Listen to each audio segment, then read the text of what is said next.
কাজটা কি করে করলি? আসলে এই কাজটা কি করে করলি? আমি এখন কি করে মুখ ঢালবো? এভাবে মারতেছিস ছেলে তো ভালো হবে। আরে যতীন দা এভাবে মার। আরে যতীন দা কি করছিস? কি আরে ছেলেকে তুই মারে হারবি নাকি? আরে তুই ডুবাই ফেলাই। তুই মাস্টার তো সরাস তে আমার ছেলেকে মারে আমার মান সম্মান ডুবাই ফেলাইতেছে। তুই শান্ত আগে বল আমাকে কি হয়েছে? তোর ছেলেকে মারবি তো মারিস, আগে বল আমাকে কি হয়েছে। জানিস শোনেন এই কুলাঙ্গারটা একটা মেয়েকে প্রেগন্যান্ট করে ফেলাইছে, এটা আমার মুখ আনতে আমার লজ্জা লাগতেছে। যতীন এই একটু ছোট্ট কথার জন্য তুই ছেলেটাকে মারতে উঠছিস? তুই এটাকে ছোট কথা বলতে দিস হরেন? পাড়ার লোক যদি জানে আমার মুখে থুতু দিবে। আরে যতীন থুতু তো তখন দিবে পাড়ার লোক যখন ওরা জানতে পারবে।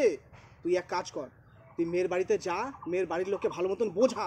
যদি ওরা না বুঝে তাহলে ঠিকানাটা আমাকে বল, আমি গিয়ে টাকা দিয়ে মুখ বন্ধ করে দেবো ওদের। যতীন তুই শুধু বল মেয়ের বাবাকে আমি টাকা দিয়ে মুখ বন্ধ করে দেবো, তুই শুধু বল। মেয়ের বাপ হইলো, বল যতীন বল। বাপ হইলো, মেয়ের বাপ হইলো হরেন